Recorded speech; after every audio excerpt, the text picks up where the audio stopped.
I need to give you a little bit of a background to the readings I've chosen this morning. On the 7th of February, I wrote a new mission statement for COJ, a vision board I had, and sent it to the board, the COJ board. Then it went out to the community, and there was a community meeting on the 20th of February to discuss it, and I was given feedback on it. So this morning I'm going to read the mission statement and then the feedback from the community, and I will devote the next two homilies, this Sunday and next Sunday, to dealing with the statement and the kind of the responses to the statement. The statement itself, the mission statement, the prologue. The kingdom of God is en mesoi, said Jesus. And the Greek term en mesoi means within you and among you. Christ consciousness then is both an intrapsychic and a sociological phenomenon. COJ is a community committed to both kinds of spirituality, the inner kingdom and the outer kingdom. The inner kingdom, founded on the teachings of the great avatars and Buddhas, members of COJ will pursue a mystical spirituality through prayer, meditation, study, reading, research, Eucharist, and time spent in nature. Each member attempts to create a personal cosmology which can harvest all of the events of life for their mystical meanings. The inner kingdom, daily life is where the rubber of mystical spirituality meets the hard tarmacadam of incarnation. A spirituality that ignores human rights is simply narcissistic navel-gazing. And a secularized society that is not based on spiritual values is a house built upon sand and is constantly vulnerable to the agenda of the oligarchy. I have come so that you may have life and have it to the full, said Jesus.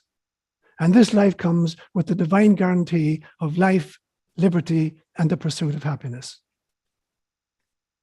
The freedom of the children of God. COJ is a fractal of the global family and is dedicated to defending God-given rights of each human being. These include freedom to worship, to think, to speak, to assemble, to travel, and to have full autonomy over our bodies as enshrined in the American Constitution and Bill of Rights. These are divine rights, not politically bestowed privileges. Inspired by the example of Gandhi, Mandela, Martin Luther King Jr., and Jesus, we will vigorously defend all human rights and speak truth to power. We oppose all forms of censorship and will speak out on behalf of any group anywhere on the planet whose rights are being threatened. We refuse to be seduced by the promised security of tyranny and instead embrace the onerous responsibilities of freedom. In the future, we commit ourselves to opposing the agenda of Homo sociopathicus, to refuse being transformed into Homo artificialis, and to endeavoring to become Homo spiritualis. We are spiritual beings having a human experience, and as such, we are dedicated both to the pursuit of our spiritual nature and the preservation of our human nature. This is our vision. This is our vow. So help us, God. On the 28th of February, I got the following message from the board of COJ with questions from the community as a result of the meeting on February 20th. Introduction. The majority of our community members attending the February 20th community meeting stated that they were willing to engage with Seán's new mission statement. But many of them also wanted to understand more, ask questions, discuss the mission, and potentially suggest changes. Many companions at the meeting expressed how much they love the community and Seán and how it sustains them.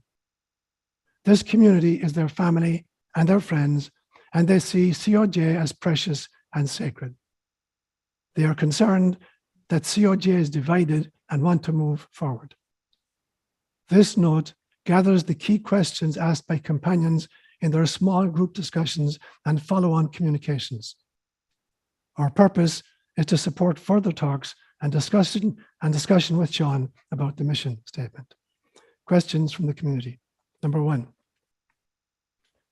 What has changed from the who we are statement we have shared for many years in the COJ brochure and on our website that we need a new mission statement now? What are we transitioning from, to what, and how? How do I reconcile my desire for collaboration with the pronouncement of this new mission statement? I can join with using this statement as a direction statement for the development of my own personal cosmology, but I'm struggling with this as a mission statement for COJ. I feel that all companions should have a voice in creating a mission statement for COJ. Number 2, what amount of personal freedom do I have in relation to this mission statement? Number 3, what do I do if my personal cosmology feels at odds with the cosmology laid out in the mission statement?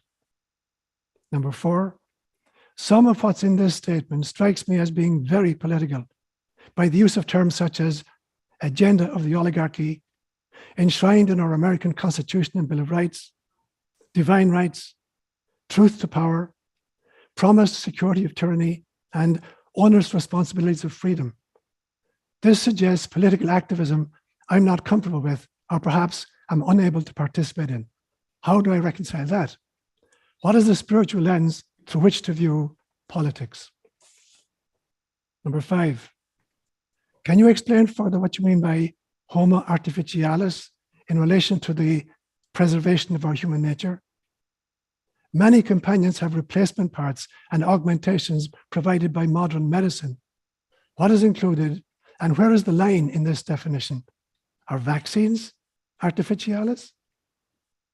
Number 6, how do we recognize and oppose oligarchy and its mission to seek to oppress others, recognizing that oligarchy is present in all levels of society and not just the very top? Number 7, what do I do if what I want is to be uplifted on Sundays and I'm finding the sermons divisive and distressing?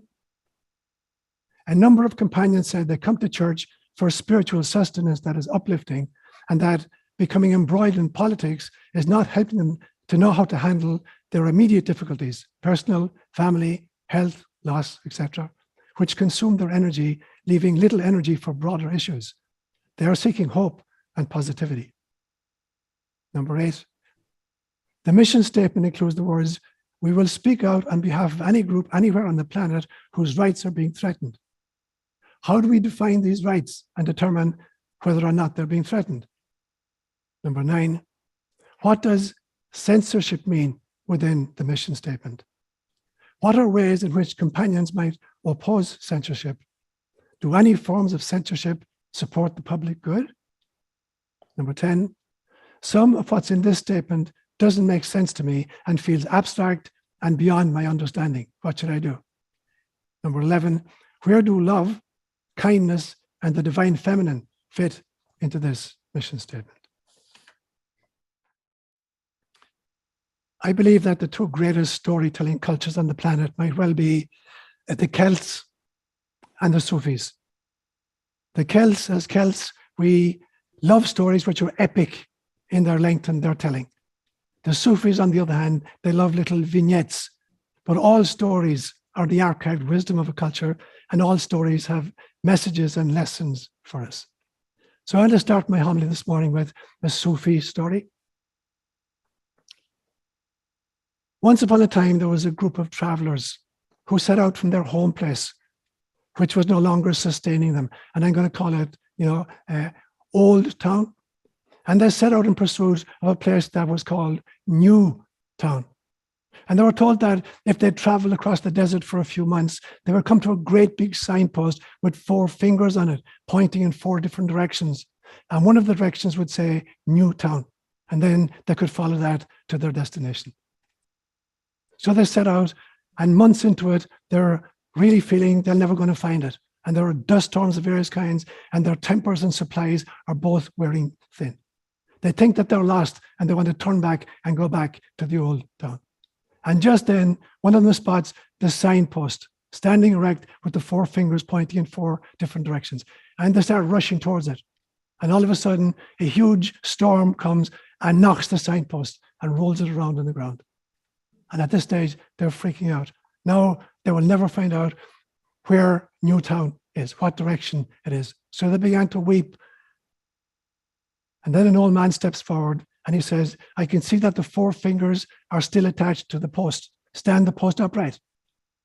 So they stand the post upright. And he says, now point it back so that the old town is pointing back from the direction from which we've come. And they twist it around until one finger goes back the way they've come and it says Old Town.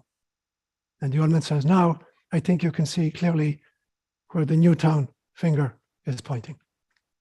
And the lesson for it obviously is this, that the best way of creating your future is to understand your past, to find out where you've come from and to find out where you are right now.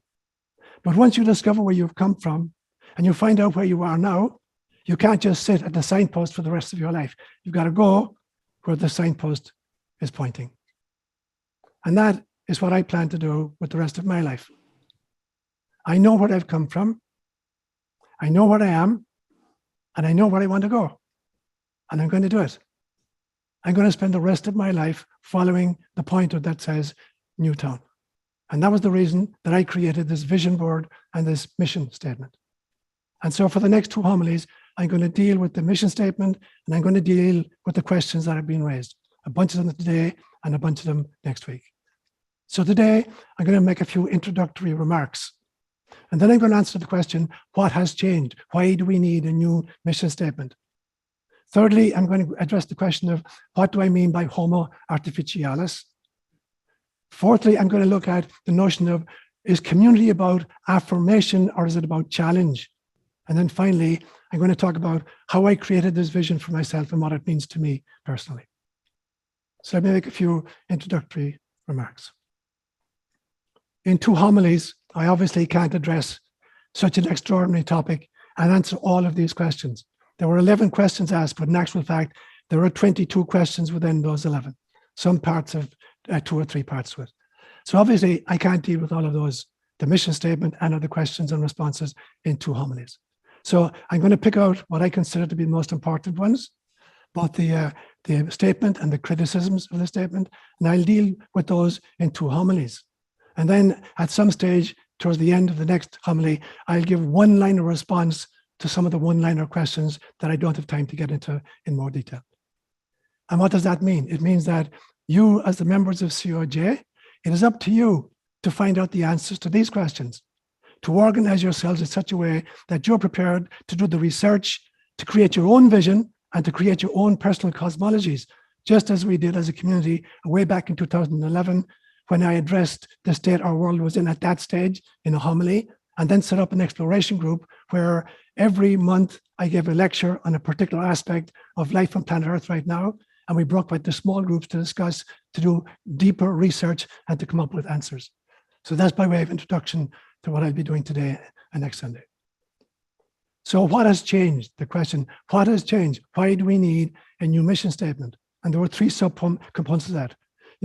What are we moving from? What are we moving towards? And how do we do it? Now, I'm going to break that up into what has happened recently and what I believe needs to happen at this stage. Where have we come from? In my opinion, we've come from a democracy and civil rights. And where have we gone to? We've gone to tyranny and the abolition of human rights. And how did this happen? It happened because we were asleep at the wheel. As Jesus said very famously, if the householder knew at what stage the thief was going to break in and steal, he wouldn't go to sleep. We went to sleep. So going forward, what is the from and the to and the how? And I'm going to add another question, the why. From what? From tyranny and the abolition of human rights to democracy, recapturing democracy and civil rights. That's from and to. And how do we do that? Personally, we do it as a commitment, each single one of us, to wake up fully, to do our own research, to pray, to meditate, to spend time in nature.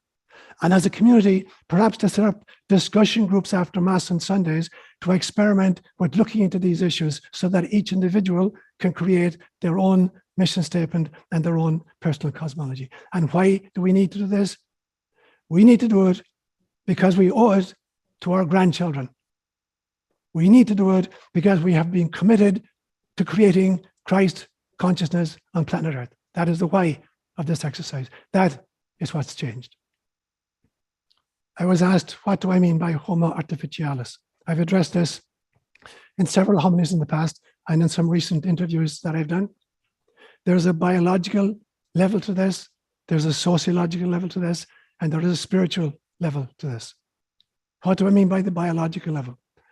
There are leaders in our world right now, for instance, like Ray Kurzweil at Google, who are totally dedicated to creating artificial intelligence that will take over from human beings. We have Elon Musk creating Neuralinks, which can be implanted in the human brain. And we have the Department of Defense creating military robots and super soldiers that will wipe out even the physical soldiers, those who had volunteered in the past to defend their country. They are bioengineering robotic cyborgs. They're creating the Internet of Things, and we, human beings, are some of the things that will now be part of the Internet.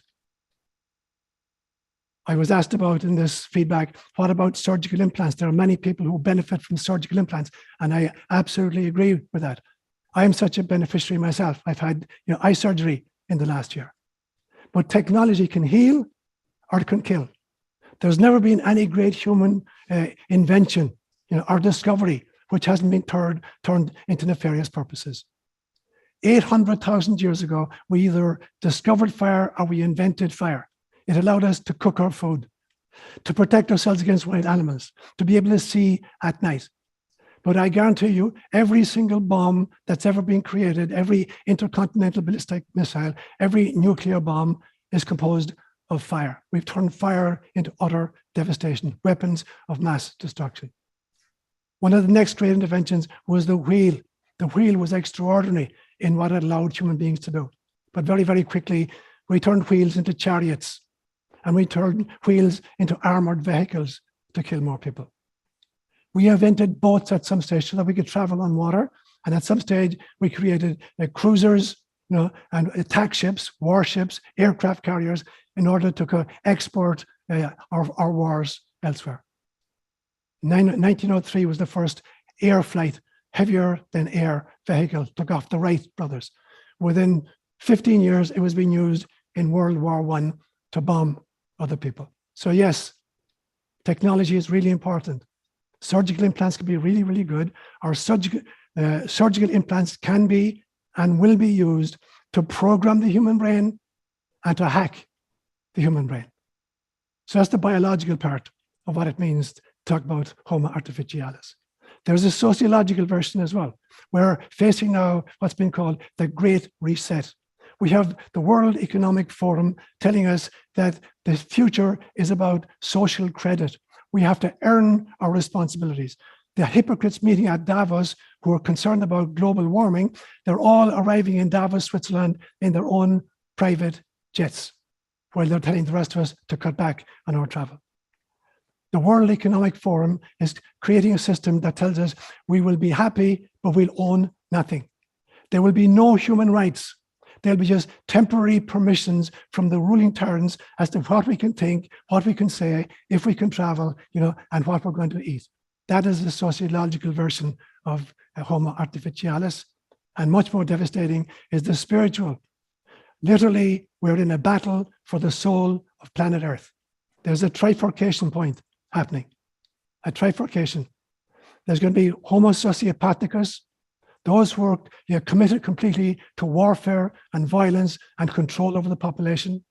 There is Homo artificialis that they're trying to create in order to subjugate us and make us hackable and programmable into the future. And then there's Homo spiritualis, people who are dedicated to Christ consciousness. That is what I mean by Homo artificialis. I've been asked in the feedback from the community, some people come to church because they want to be affirmed, not challenged. At the very, very beginning, when we founded this community, I suggested to you that a community has two main purposes. It is to support the members in their search for truth, and it is to challenge them in their belief systems. It's not just about support, otherwise you just have a cult. It's not just about challenge, otherwise you have just non-stop acrimony.